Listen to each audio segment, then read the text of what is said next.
A few years ago, you might have heard of this artist who was blowing up in the scene by the moniker of BoyWithUke. Well, it's been years since he's retired that persona, but the man behind the mask has dropped an album called Mercurial. I listened to a lot of his music back in the day, so I'm very interested in seeing how his music has evolved and how this new persona shapes into a story. My name's Andrew, I'm a singer-songwriter. There are 12 new tracks. The first song is Lakeview Count. Okay. Got some ambience. It's almost like he's easing us back in. Paint on the leaves, color of grief. Don't be so callous, can't go back teeth. Lakeview Court, before I could read. It is a rush. Conviction is sharp as the bar, Like almost coming of age.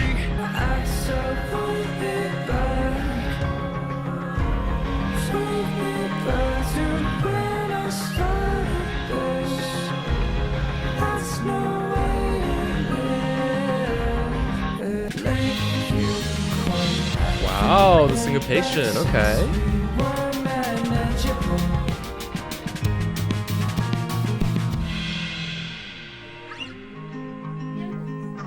Huh, an ending how we started.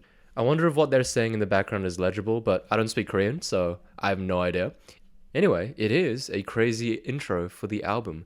It starts to set up his, I guess, frame of mind. I get the sense of nostalgia, trying to return to where he came from, but at the same time also feeling alien in that home and sort of realizing that you have changed, you've grown up. What's also interesting is it's quite a non-linear track, which again is probably something we'll see a lot, but it's not something that was associated with BoyWithUke's music. The next song is Breakfast in Bed. Can we share this peace of mind? I wonder, yes, so I wonder why. Nice falsetto. I love it when you say you love me, even when it's fight or flight. Relationship troubles? Okay. Dangerous place. Interesting. Again, it's easing us into it. There's a shift, there's electric guitars, but still he keeps the vocals. Searching for you. Breakfast in your bed for two. Okay. Trying to move along, but you're too strong for me. I'll stay here till night. I mean, this like heavy rock, almost alternative influence is definitely reminding me of his last project as BoyWithUke. Young and naive, maybe so much so that I can't see. Ooh, I like the electric guitar mirroring his vocals. That's nice. What? So experimental. Ugh. Gnarly.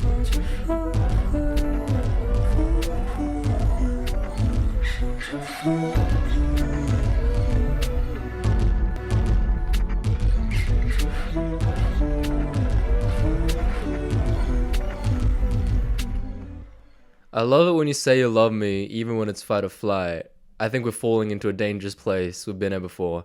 I mean, yeah, it's about a relationship that, I guess, is not always smooth sailing. It has its problems, its ebbs and flows. But I guess the point here is that even in all these times of conflict, he is always the one conceding. He is the one that cannot move his body, that he will stay there, that he is a fool for them.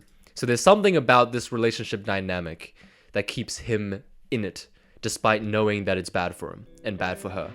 The next song is Mercury. Ooh. It's almost R&B.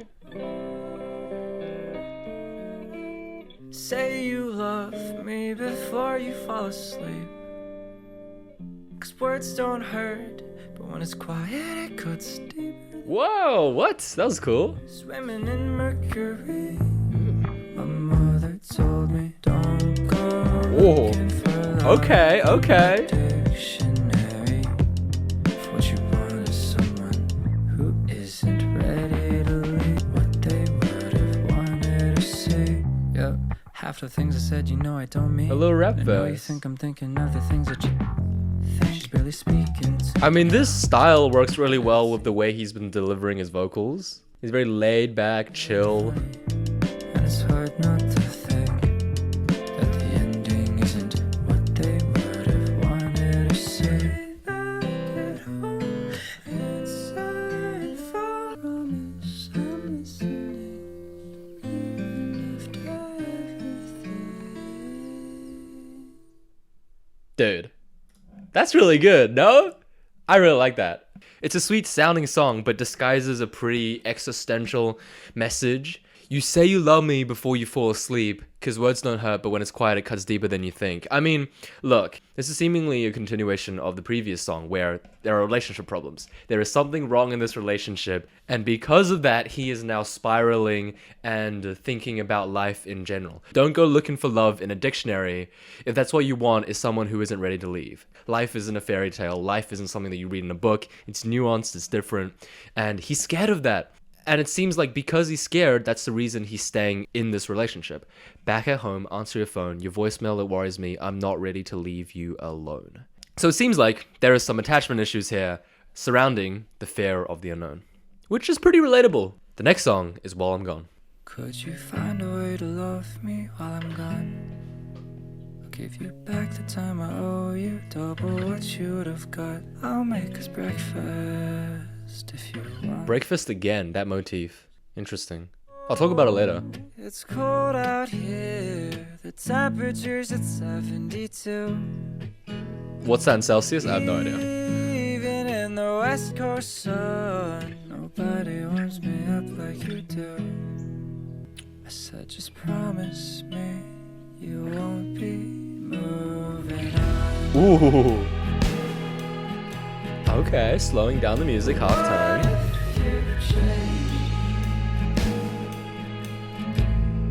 Not your body, but mine.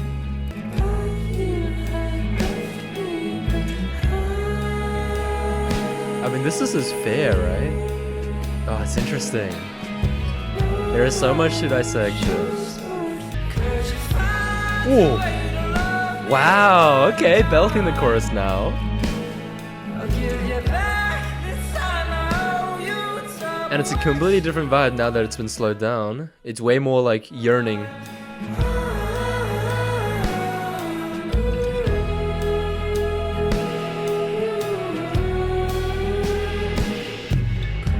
Find a way to love me while I'm gone. Just promise me you won't be moving on. Wow, okay.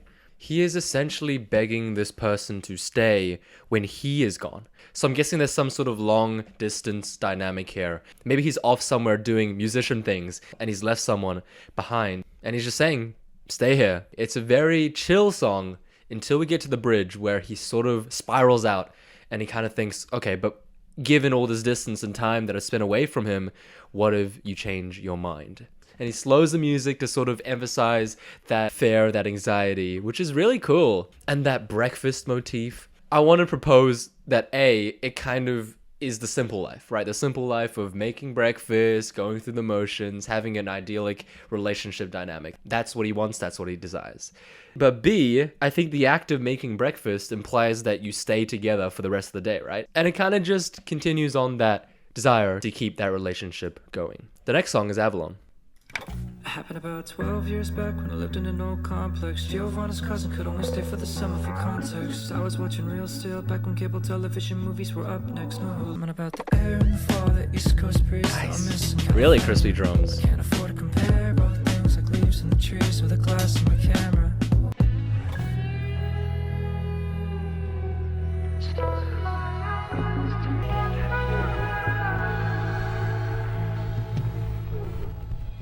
Oh, a bit of an interlude in track 5. I was expecting more of an outburst, but it was kind of a controlled outburst, which is interesting. But I guess we'll just go to the next song, 2002. Whoa. Since 2002, back before my foundation was founded on a bruised backseat in the scene made in 2002. 7-1-4-5. Whoa! What? Hyper Bob?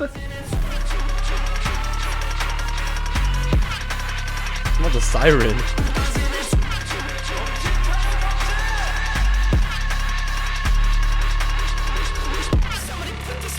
What the hell?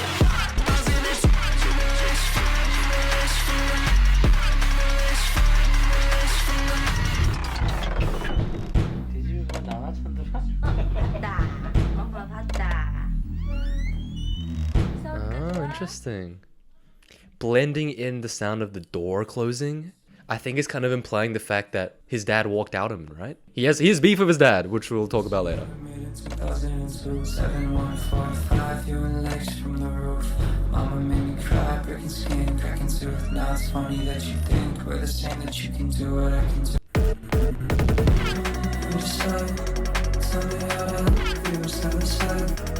Take it at night, under the light. If you wanna take it to you, hit my line. Tell me right, you don't have a curfew at night. Not the electric guitar sneaking in, what?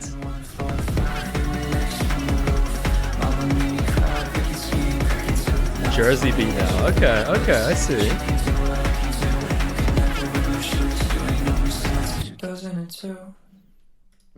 I think it's meant to be in your face. I think it's meant to hit like a truck because of the things that he's singing about, right? Like, he's talking about an absent father figure, seemingly. Someone who pretty much left since he was born in 2002. But at the same time, I don't think the mother should be left off the hook as well, because there seems to be sort of trauma related to that as well. I'm not here to write a fanfic, I'm not here to make up a story, but there is seemingly some sort of parallel that this father figure is trying to make with Chandol.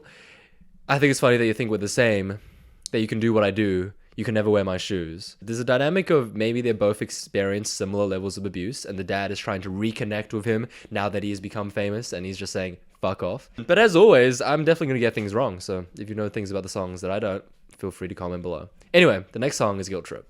You knew I'd be come back then. Maybe then I wouldn't be uncomfortable with where I am. Food stamps in a minivan. Baby formula from St. Anne's. I'll cry, because if you cry, then I'll cry too. She don't wanna be a parent, and it's apparent. Like ink below my skin, it's inherent. She used to be what she wanted, back before the issue was that we were all dependent. Mama, don't cry. Interesting. Because if you cry, then I'll cry too. Mama, don't cry. I like the bass there. It's really pushing the song.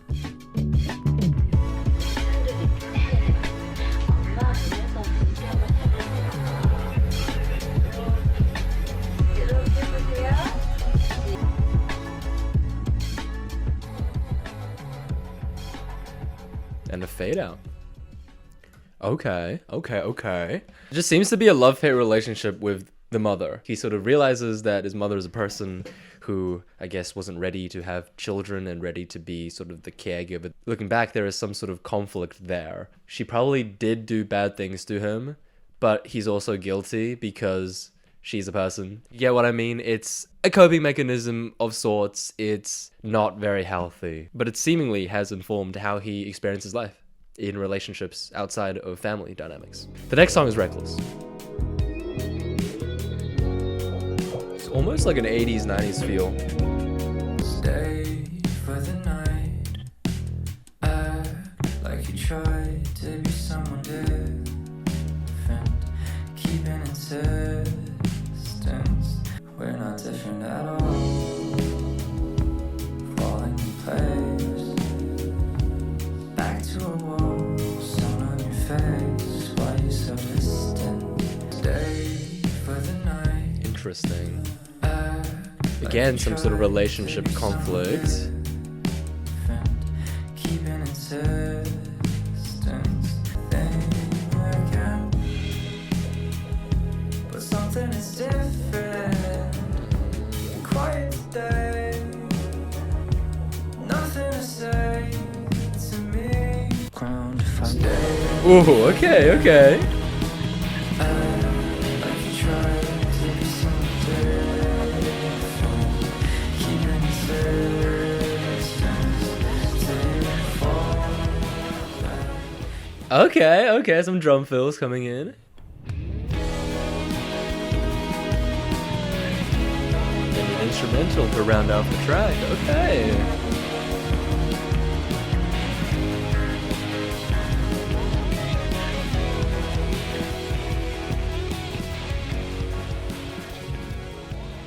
Nice. I mean, it's quite artistic, as the rest of the songs have been. Changing that key signature, a little bit of hemiola, isn't it? Going from sort of that 4/4 2/4 to triplets. That's cool, dude. I think it's just attachment issues all the way through. But I know one day I'll come back, just like you said, just like you guessed. If I jumped, would you jump, etc., etc. There just always seems to be a threat in this relationship of someone leaving and someone being, please stay. Wow, it is getting to an almost cyclical nature. The next song is What's the Rush?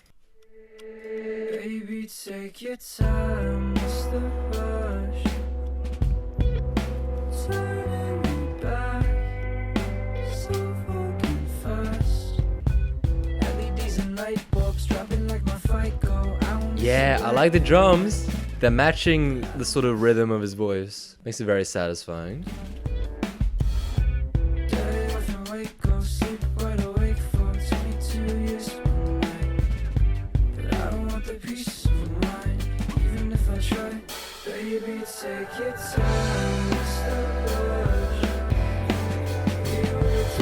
Is it again this dynamic of like, please stay? You know, take your time, think this through, make sure you're making the right decision because I want you here type vibe. Nice, nice.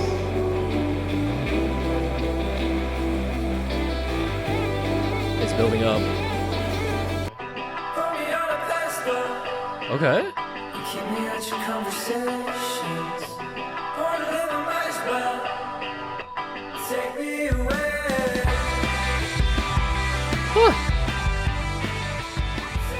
Not the whistles as well.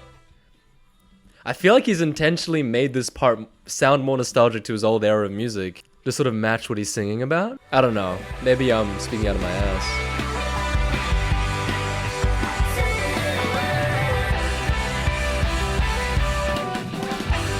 Nice. Put me on a pedestal. Keep me at your conversations. Born to live, I might as well. So take me away. Unresolved. Okay, unresolved. Placing people on pedestals, having this parasocial relationship. We talked about it in my reaction to Miko's debut album. It's similar here in that I guess he's revealing that why this relationship isn't working is because there's this dynamic of a pedestal where the other person knows him for his music, knows him for his persona, more than he knows him for him. I think it might be more generalized as well. Like there's been multiple partners, one-night flings, whatever, that he's had this dynamic with. I'm not too sure on that though. The next song is Feel This Way. I left my favorite pair of socks in the backseat of a car. Got a few years in the past, back when we sold me cigars and cigarettes. Now I'm lost in the blue, looking for the red I used to see from the rose-colored blush you had, the smile you wore across your cheeks. And what's wrong with you? Am I making you feel this way? Oh, wait, it's Stomp Clap? Well, that's funny. It's like country adjacent. Nice. We're getting a realization, I think, that maybe he is the problem. Interesting. Let's keep listening.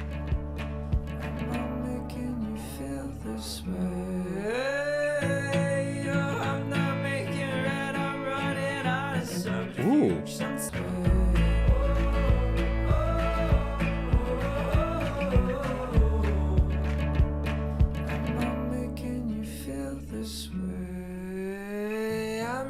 Nice, nice. I'm used to falling. I'm used to falling all the way down. I'm used to falling. I'm used to falling out, crying out loud. Can you feel this way? Okay. It is a half realization, I think, with his past trauma and what this relationship is feeling like. He's literally saying, am I making you feel this way? Is being with me making you feel depressed, traumatic, like I have in the past? There's also this color symbolism, I think, with him in blue and her in red, and the idea that they are separate, they are polar opposites, and he cannot make red, is what he says. I'm not making red. He cannot be with her. The next song is Clothbound. You probably forgot how it felt to see the look in my eyes, to know that I know maybe that'll shut you up. Folded and bound by cloth, moving out wasn't enough. You probably forgot how it felt.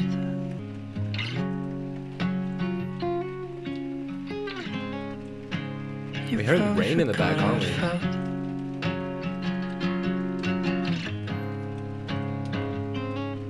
And don't talk about it.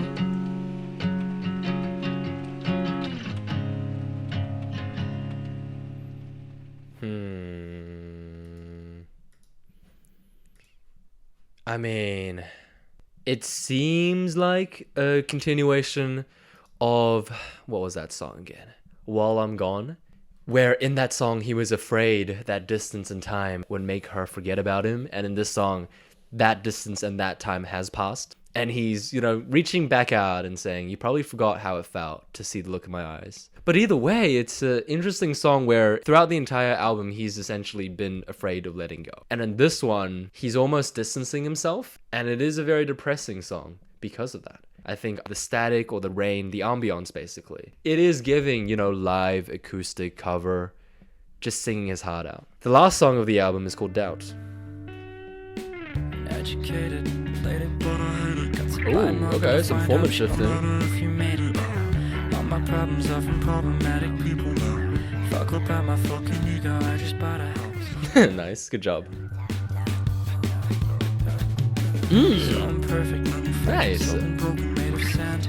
Proud of the man I am, sometimes I am a handful and I'm reaching for your hand. Rest my fingers, let it linger, wonder if you understand. Huh.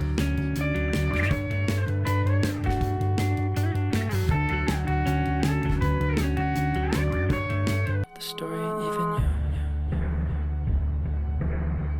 And that's when you grabbed my hand, told me your plans for the day. Oh, a completely different vibe now when he's remembering this person. Like, their effect on him is so huge that it changes the entire song completely. Wow, okay. And it becomes so much more fuller with the drums. His life is so much fuller with them in it.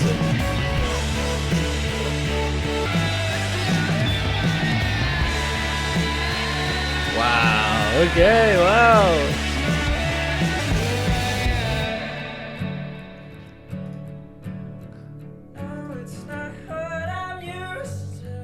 Nice.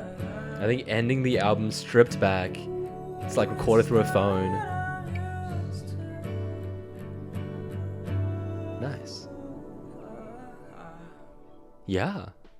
I think it's way more of a genuine portrayal of who he is and I guess the person he has become, which I'm not really sure there's been that much character growth. I think in this last song, he kind of just recontextualizes what he's been saying this entire time about how on most days he's lost. He doesn't like who he is on most nights. He's empty but full of doubt. But whereas everyone sort of leaves his life, there is this person. I wonder if this is a new person now or someone from the previous songs. But whenever they come in, his life becomes different. His life becomes fuller. And he's feeling things that he's not used to feeling, essentially. That is Mercurial, which feels like an autobiographical album of sorts, exploring himself from when he was a child, leading up into modern day, and seeing how that effect on childhood has impacted his relationships today. I think it's really cool that he is able to create an album like this, taking it slow, essentially, dissecting every single emotion, trying to bring out the root cause. But at the same time, I have my gripes with the album in the sense that it is about the same themes throughout. I can only hear so many songs about attachment issues, about someone leaving, about him being afraid of the unknown. These are all themes that we have heard from his previous projects as BoyWithUke, so it kind of feels like there is nothing too new in this album. He's definitely more vulnerable, but still there are some things he's hiding, things that he's being too vague about, too metaphorical about, and it makes it hard to connect with him, which is unfair, of course, because he's a real person.